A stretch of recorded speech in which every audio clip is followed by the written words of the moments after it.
नमस्कार मंडळी. आजच्या भागात तुमच्या सर्वांचं सहर्ष स्वागत. 19 जुलैला राष्ट्रीय विज्ञान कथा दिवस हा साजरा केला जातो. ज्येष्ठ विज्ञान साहित्यिक डॉक्टर जयंत नारळीकर यांचं मराठी विज्ञान कथा क्षेत्रातील योगदान लक्षात घेता त्यांचा वाढदिवस जो 19 जुलैला येतो तो राष्ट्रीय विज्ञान कथा दिन म्हणून साजरा केला जातो. मराठी साहित्यामध्ये विज्ञान कथा हा कविता, नाटक, चरित्र यासारखाच एक वेगळा साहित्याचा प्रकार. डॉक्टर जयंत नारळीकर, डॉक्टर बाळ फोंडसे, श्रीयुत निरंजन घाटे, श्रीयुत सुबोध जावडेकर यासारख्या विज्ञान कथा लेखकांनी या साहित्य प्रकाराला प्रतिष्ठा मिळवून दिली. आता बहुसंख्य दिवाळी अंकात विज्ञान कथांचा आवर्जून समावेश केलेला आपल्याला दिसतो. तरीही हा जो साहित्य प्रकार आहे तो प्रवाही ठेवण्याकरता राष्ट्रीय विज्ञान कथा दिन साजरा करण्याची आवश्यकता मराठी विज्ञान परिषदेला जाणवली आणि म्हणून 19 जुलै हा डॉक्टर जयंत नारळीकरांचा जन्मदिवस आहे तो राष्ट्रीय विज्ञान कथा दिन म्हणून साजरा करण्याचं ठरवलं. महाराष्ट्रातील जागोजागी साहित्य विज्ञान संस्थांनी या दिवशी विज्ञान कथा स्पर्धा, विज्ञान कथा वाचन, विज्ञान कथा कथन, चर्चा, परिसंवाद, भाषण असे वेगवेगळे कार्यक्रम ठेवावेत असं आवाहन मराठी विज्ञान परिषदेने केलं. त्यानुसार सन 2022पासनं 19 जुलै हा दिवस राष्ट्रीय विज्ञान कथा दिन म्हणून साजरा केला जातो. महाराष्ट्रात ठिकठिकाणी वेगवेगळे कार्यक्रमही या दिवशी केले जातात. या विशेष दिनानिमित्त आज आपण एक विज्ञान कथा ऐकणार आहोत. विज्ञान कथा लिहिलेली आहे डॉक्टर नितीन मोरे यांनी आणि विज्ञान कथेचं नाव आहे हिरोहिटोची बेटे. हॅलो सर, मी राजेश शेटे, लेखक आहे. In search of producer.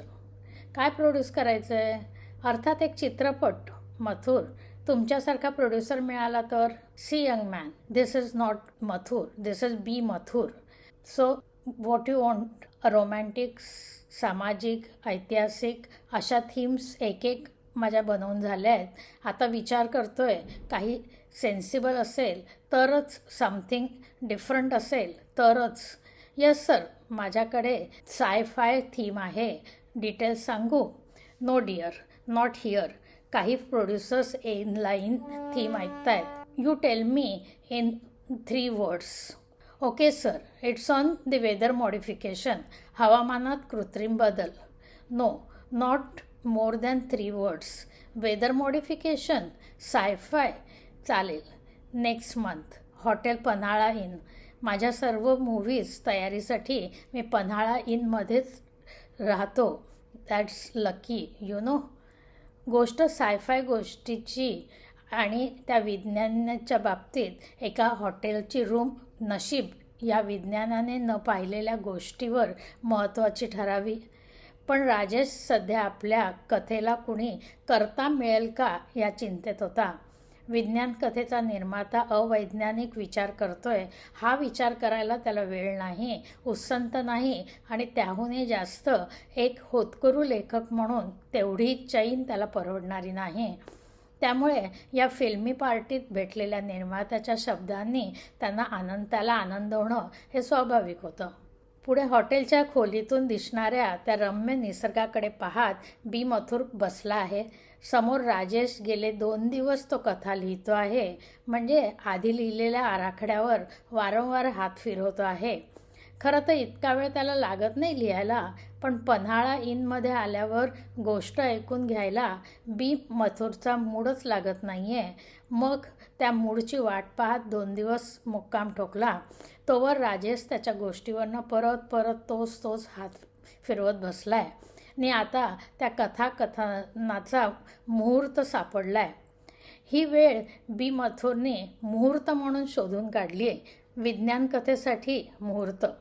राजेशच्या मनात आलं, असू दे, आजूबाजूच्या कित्येक विसंगतीत ही एक भर. कथा ऐकून घ्यायला निदान एक श्रोता तर सापडला.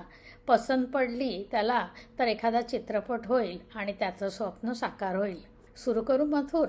यंग मॅन, विसरू नको. B Mathur. Sorry, better B. Yes B Mathur. राजेशने कथा सांगायला सुरुवात केली. गोष्ट जुनी आहे. विज्ञान कथा असली तरी काळाच्या पुढची नाही तर काळाच्या काही शतके मागची. अटलांटिक महासागरात एकेकाळी असलेल्या अहिताची नामक बेटांची आणि त्याच्या आजूबाजूच्या द्वीपसमूहाची. आज ही बेटे दिसत नाहीत कुठेच, पण एकेकाळी होती. आजच्या आफ्रिकेच्या पश्चिम बाजूला एकेकाळी विज्ञानाने आजपेक्षाही मोठी भरारी घेतली होती. ही बेटे पुढे नष्ट झाली कशी, त्याचीच तर ही गोष्ट. जनरल हिरोहिटोच्या राज्यारोहणाचा आज पहिला वाढदिवस आहे. गेल्या वर्षी याच दिवशी आपल्या एकूण एक विरोधकांना यमसदनी धाडून जनरल हिरोहिटो अहिताच्या बेटाचा सर्वा झालेला. अटलांटिक महासागरातील आजवर खिचगणतीत नसलेले बेट सत्ता पालटानंतर एकाएकी जगभर सर्वांच्या नजरेत आले आणि ते त्यानंतर जगभरात कुठल्या ना कुठल्या देशात सशस्त्र उठाव होतात आणि राज्यकर्ते बदलतच असतात. त्यातील हे एक असे स्वरूप नव्हते. या बदलाचं स्वरूप तसं नव्हतं. सत्तापालट झाला पण बंड नाही आणि कोणाच्याही ध्यानी न आलेला असा वेगळाच मार्ग वापरला हिरोहिटोने यासाठी. आफ्रिकेच्या किनाऱ्याजवळचे हे अहिताची बेटे म्हणजे बारोमास अति कोरडी हवा, पाऊस जेमतेम 12 महिने उकाडा, त्या अत्यंत रुक्ष अशा प्रदेशात पाण्याचे सदैव दुर्भिक्ष. तेव्हा चारी बाजूला मुबलक असणाऱ्या समुद्राच्या पाण्यातून क्षार वेगळे करून पिण्याचे पाणी बनवणे हाच मुख्य व्यवसाय. जगभरात आज पेट्रोल डिझेलच्या किमतीची चर्चा होत असते आजकाल, तशी तिथे पाण्याची दराची होत होती. अहिताची बेटावर पाण्याची किमती दर दिवशी कमी जास्त होत होत्या. जनरल हिरोहिटोच्या आधी किंग यांगसू नावाचा राजा सिंहासनावर बसला होता. सगळ्या पाण्याच्या फॅक्टरीज त्याने सरकारीकरण करून स्वतःच्या नावावर केलेल्या. त्या पाण्यातूनच पाण्यासारखा पैसा कमवला आणि त्या पाण्याच्या पैशाच्या जोरावर सुरू असलेलं त्याचं राज्य. हिरोहिटो त्याचा चीफ सायंटिफिक ॲडवायझर होता. किंग यांगसूने विज्ञान आणि तंत्रज्ञान विभागात अतिकुशल बुद्धीच्या हिरोहिटोची नेमणूक करून 4 वर्ष उलटून गेली होती. या शास्त्रीय ज्ञानाच्या जोरावर विज्ञानावर आधारित कित्येक नवनवीन तंत्रे हिरोहिटोने शोधून काढलेली होती. त्यातीलच एक समुद्राच्या पाण्यातून पिण्याचे पाणी बनवण्याची सोपी पद्धत त्यांनी शोधून काढली. समुद्राचे पाणी पिण्यायोग्य बनवण्यासाठी त्यातील विविध क्षार वेगळे करावे लागतात. त्यासाठी पाणी उकळण्यापासून ते थंड करण्याच्या वगैरे पद्धतीत मोठ्या प्रमाणात उष्णता आणि त्यासाठी वीज खर्च करावी लागते. या साऱ्या प्रचंड खर्चावर काट मारत क्षार विलगीकरण करण्याची वेगळी पटल पद्धती त्यांनी शोधून काढली. या पद्धतीत खर्च मामूली होता. त्या पटलातून क्षाराचे कण गाळले जात पिण्याचे पाणी मागे उरत होते. यांगसूने ही सोपी जी पद्धत होती ती वापरायला सुरुवात केली, पण पाण्याचे दर मात्र तेच ठेवले. कमी खर्चात त्याला पाणी तयार करून मिळत होतं, पण तो विकत मात्र जास्त पैशाने होता आणि त्यामुळे यांगसूला अजूनच जास्त माया गोळा करता येऊ लागली. आपल्या संशोधनातून जमणारी ही संपत्ती आणि यांगसूचा हा रुबाब पाहून हिरोहिटोच्या महत्त्वाकांक्षेला आता दुमारे फुटायला लागले. पाण्याचे अर्थकारण समोर दिसतच होते. यांगसूच्या नाड्या आवळण्यासाठी हेच पाणी उपयोगी पडेल असा त्याने विचार केला. अहिताच्या बेटाचा सर्वेसर्वा होण्याची स्वप्ने आता हिरोहिटो दिवसरात्र बघण्यात रम्माण झाला. सर्व शक्तिमान असा जनरल हिरोहिटो बनण्याचं त्याचं स्वप्न. त्याची नजर चौफेर होती. आजूबाजूच्या देशात सशस्त्र क्रांती होत होती. रक्तरंजित सत्तापालट करून हुकुमशाही राजवटी येत होत्या. पण हिरोहिटोला मनात वेगळंच काहीतरी घडत होतं. ज्या विज्ञानाच्या आणि संशोधनाच्या बळावर तो इथवर पोहोचला होता त्यातूनच मार्ग निघेल अशा प्रयत्नात त्याला रस्ता दिसला, तो पावसाच्या पाण्याच्या दुर्भिक्ष मिटवणं. यांत्सूच्या उत्पन्नाचा स्रोत बंद पाडावा, यासाठी उपयोगी पडेल तो पाऊस. मग तो कृत्रिम का असेना. हिरोहिटोने मग त्या दिशेने पावलं उचलायला सुरुवात केली. हिरोहिटोने कृत्रिम पाऊस पाडून यांत्सूला नेस्तनाबूत करण्याची योजना आखली. प्रयोगशाळा दिमटीला तर होतीच, त्यात गडगंज संपत्तीच्या राशीत लोळणाऱ्या यांत्सूने दिलेलं त्याला मोकळं रानही होतं. हिरोहिटोने क्लाउड सीडिंगचे नवीन तंत्र विकसित केले. तोवर जगात कृत्रिम पाऊस पाडण्याचे कितीतरी प्रयत्न फसलेले.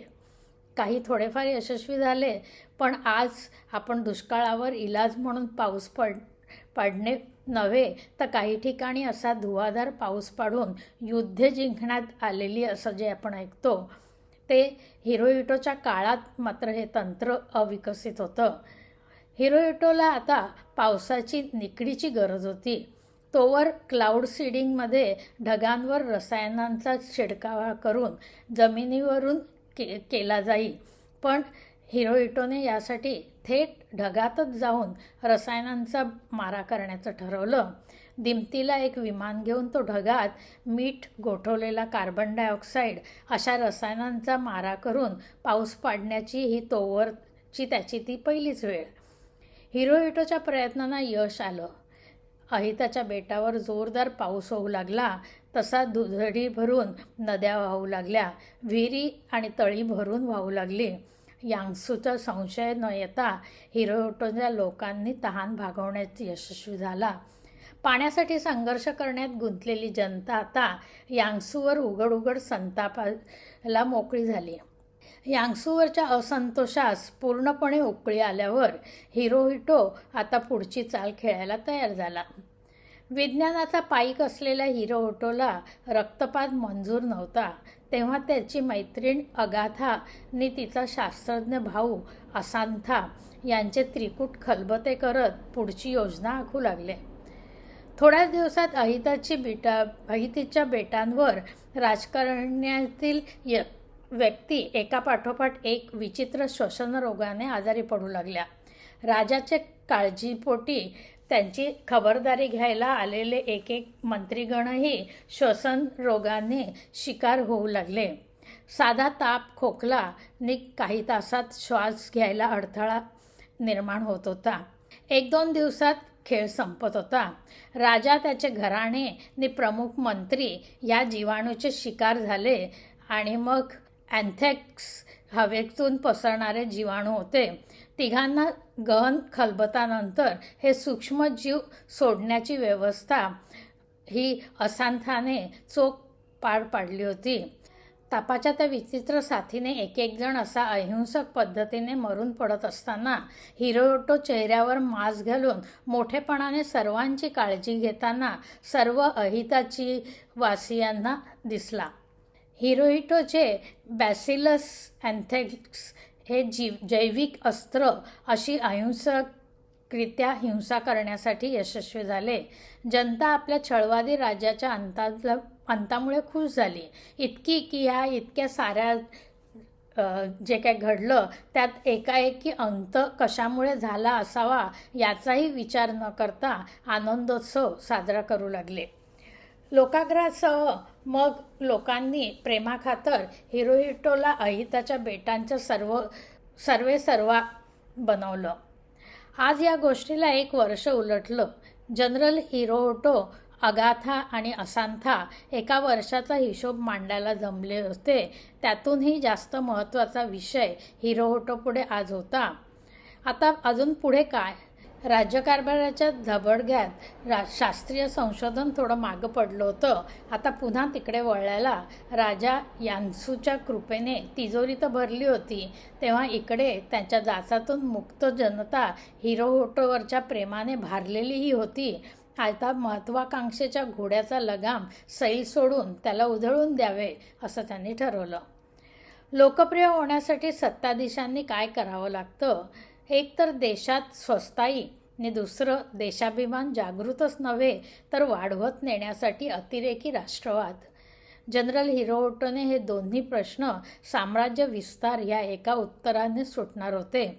देशातील स्वस्ताईसाठी उत्पन्नाची इतर साधने हवीत. बाजूच्या हिताची नामक खनिज संपन्न बेटातून जास्त योग्य मार्ग हा कुठला असणार? हिताची बेटं आपल्या छत्राखाली आणावे कसे? अर्थातच बंदुकीच्या जोरावर नाही. शस्त्रबळावरती हिरोहिटोचा विश्वास नव्हता. तेव्हा याच शास्त्रीय ज्ञानाच्या बळावर हिताची बेटावर संततधार पाऊस कोसळू लागला. हिताची बेटावर अनागोंदी पसरली, रोगराईचे साम्राज्य पसरलं आणि हिरोहिटोचे उदार मनाने त्या देशाला आपल्या छत्राखाली घेतलं. देशविस्तार तर झाला आणि यापुढे पैसा तेथील खनिजांच्या खाणीतून येणार होता. या यशानंतर हिरोहिटोची नजर पडली ती जवळच्या ताहिली नामक बेटावर. साम्राज्य विस्ताराची चटक लागणं आणि त्यातून आलेल्या लोकप्रियतेची धुंदी राज्य करताना चढणं ही काही असाधारण किंवा अतर्क बाब नाही. आता ताहिली बेटावर काय करावं? जनरल हिरोहिटोच्या शास्त्रज्ञ मेंदूत आता नवीन कल्पना घोळू लागली. माय लव्ह अनाथा, यावेळी नवीन काहीतरी करणार आहे मी. But why darling? Tried and tested पाऊस आहे की? नो डिअर, तेच करण्यात काय मजा? तिहिली बेट इथून तसं जवळ आहे. तिथे पाण्याची कमी नाही. पाऊस पडतो तिथे. पावसाची ना तिथे किंमत आहे. त्यामुळे दुसरा कुठला तरी मार्ग विचार करायला हवा. मग काय करणार? अवर्षण? अरे वा my darling, you know this world. पण येस, अवर्षण एकेका थेंबासाठी तरसतील. शेवटी काय? Will be a good Samaritan. अशा वेळी नाही तर कधी मदत करणार? पण जनरल, कुठले टेक्निक वापरणार तुम्ही? असांधाचे कुतूहल चाळावायला लागले. Cloud dispersal captain Asandha. It's simple. ताहिली आपल्या पश्चिमेकडे आहे. आपल्या बेटाजवळून वाहणारे वारे फिरवून परतवून लावायचे. न रहेगा ढग न होगा बारिश. इतकं सोपं आहे ते. नसेलही, पण माझ्यासाठी काही अशक्य नाही. बघशीलच तू, लवकरच ताहिली आपल्याला शरण येईल. हे तंत्र तसं सोपं नव्हतं. ढगांना एकीकडून दुसरीकडे नेणं म्हणजे वाऱ्याची दिशा पूर्णपणे बदलणं. वारे जास्त दाबाकडून कमी दाबाकडे वाहतात. त्यांची दिशा बदलणं म्हणजे हवेचा दाब कमी जास्त ॲडजस्ट करत राहणं. हवेचा दाब ठरतो तो त्या भागातील तापमानावर. त्यामुळे तो कमी जास्त होण्यासाठी त्या भागातील तापमान कमी जास्त करणं इतकं सारं तापमान नियंत्रण हिरोहिटो करू शकणार होता का? आज तरी आपण हे करू शकत नाही. तेव्हा त्याने काय तंत्रज्ञान वापरलं कोणास ठाऊक, पण त्याने ते केलं. ढग पळवून लावण्यात तो यशस्वी झाला. ताहिली बेटावर दुष्काळाने काहिली केली. लोक त्रस्त झाले. हिरोहिटो मोठ्या मनाने मदतीला धावून गेला आणि लोकांनी स्वतःच जनरल हिरोहिटोला आपला देश हवाली केला. 1.5-2 वर्षात हिताची बेटाच्या जनरल हिरोहिटोची हिताची अहिताची नी ताहिली या अहिता नामक द्वीप समूहाची सत्ता प्रस्थापित झाली. सदैव पुढे पाहणाऱ्या हिरोहिटोच्या कल्पना आता निसर्गाशी खेळ करायला मागे पुढे पाहिनाशा झाल्या. आफ्रिकन किनाऱ्यावरील छोटे देश आता त्याला खुणावत होते. कुठे ओला तर कुठे सुका दुष्काळ पाडणे ही तर त्याची नित्याचीच बाब. आणि मग हळूहळू नवनवीन तंत्रज्ञानी किनारपट्टीवरील छोट्या देशात चक्रीवादळ निर्माण करण्यात त्याला यश मिळालं. कुठे विजा पाडणं, पावसाने संहार वाढवणं, वादळं घडवणं वगैरे असे पायऱ्या ओलांडून हिरोहिटो आता मोठ्या देशावर कब्जा करण्याचं स्वप्न पाहायला लागला. हे बघा, आपण आता खूप पुढे निघून जातो आहोत. तंत्रज्ञानाची इतकी मजल आजवर कोणी मारलेली नाही. बॉम्बनी बंदुकीचे दिवस मागे पडले. हवामान हवे तसे बदलावे आणि दुसऱ्या देशावर हवे तसे राज्य करावे. एका बॉम्बमध्ये 10-20 जण मरत असतील, पण छोटी वादळं, हवे तितके नुकसान, दुष्काळ, पूर सारं हवं तसं आपण घडवून आणू शकतो. देशच्या देश आपण बर्बाद करू शकतो, हेही नामानिराळे राहून. म्हणजे जनरल, आता उद्या आपण नवनवीन देशावर हल्ला करून ते आपण जिंकूच शकू. नो, चुकलाच कॅप्टन असांधा. हल्ला नव्हे, कब्जा. तोही ते देश स्वखुशीने देतील. काही छोटे देश झाले की मग एखादा मोठा देश. हिरोहिटो डार्लिंग, तुला खरंच वाटतं आपण हे करू शकू? Of course dear. उगाच तू फर्स्ट लेडी नेहा असांधा कॅप्टन नाही झालाय. मी हे करणारच. यस जनरल, तुम्हाला अशक्य असं काहीच नाही. Agatha, I am playing God. I can control the nature. आज थोड्या भागावर सत्ता आहे, पुढे माझ्या नियंत्रणातील भाग वाढत जाणार आहे. Of course my darling. अगं, मला वाटतं ना की मी I am playing the god हे चुकीचं आहे. थोड्याच वर्षात I will be the god, निसर्गावर नियंत्रण करू शकणारा. येस जनरल, तुमच्यासाठी नथिंग इज इम्पॉसिबल. तल्लख तीक्ष्ण बुद्धी, निर्बंध सत्ता नि भरपूर भरलेली तिजोरी, वाढती लोकप्रियता नि हात लावील तिथे प्रयोगात येणारं यश. हिरोहोटोचा हा वारू उधळत चालला होता. अगदी सुसाट सुटलेला होता. एकदा धुंद चढली की समोरील दिसणं बंद होत होतं.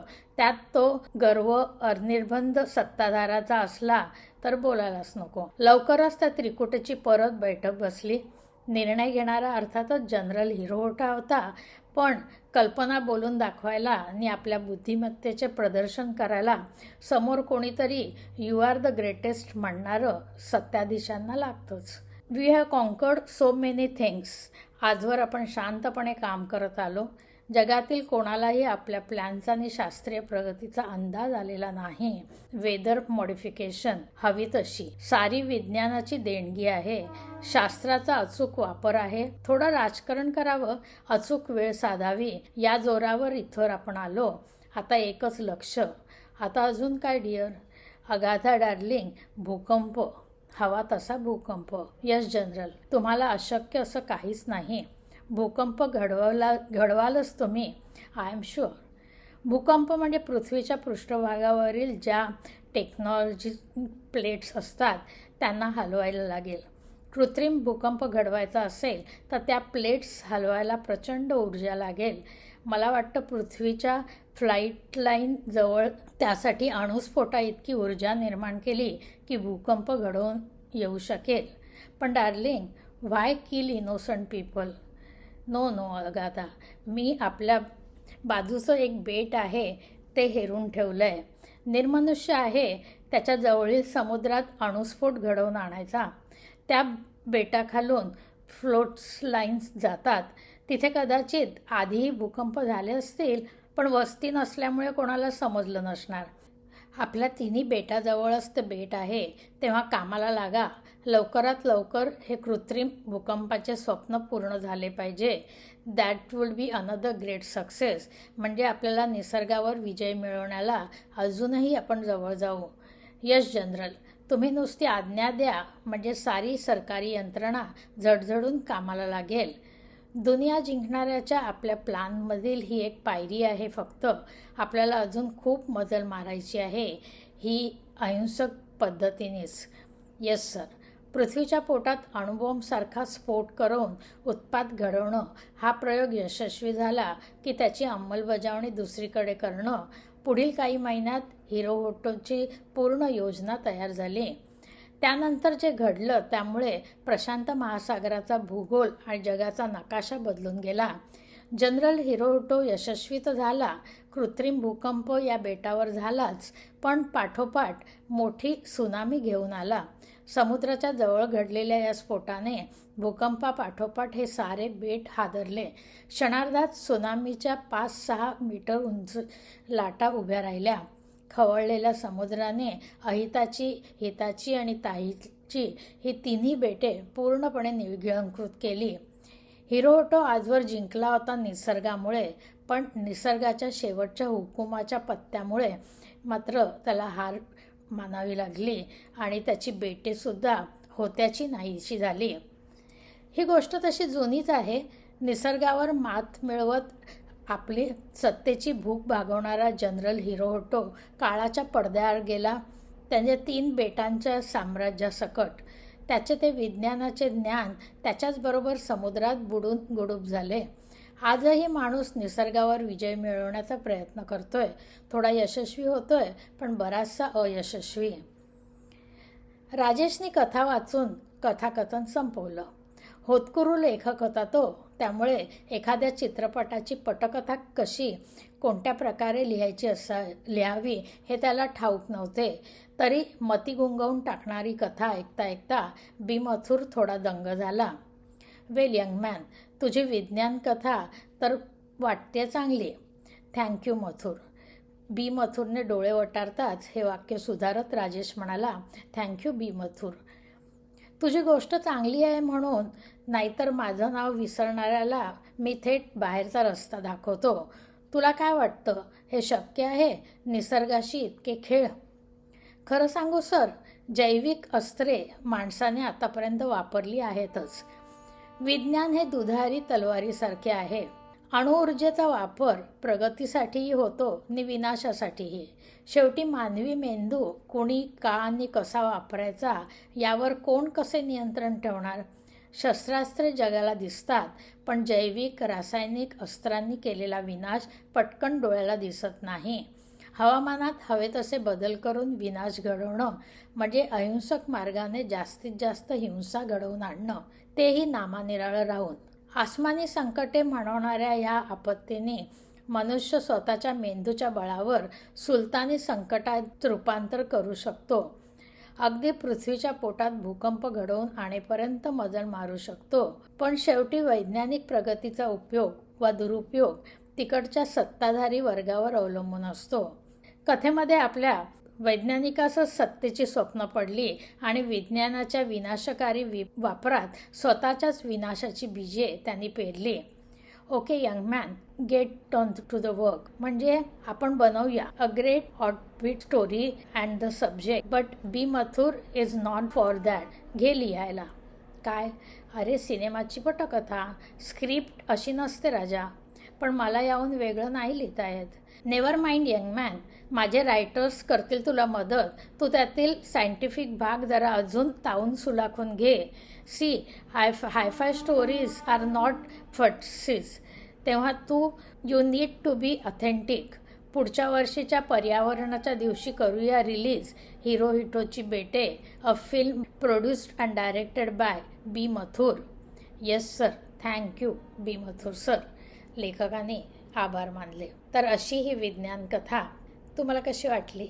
विज्ञान कथा वाचताना वेगळा प्रकार असतो साहित्याचा आणि खूप मजा येते.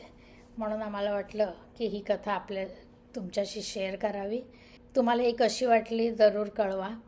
आवडली असेल तर लाईक करा, इतरांना शेअर करा. विज्ञान कथा दिवसासाठी आपल्याला जास्तीत जास्त लोकांपर्यंत पोचायचं आहे, जास्तीत जास्त लोकांना ही माहिती द्यायची आहे. त्यासाठी तुम्ही शेअर पण करा. आमचं चॅनल सबस्क्राईब केलं नसेल तर सबस्क्राईब करायची विनंती. तर आज थांबूया इथे. भेटूया नवीन भागात नवीन विषयासह. तोपर्यंत नमस्कार.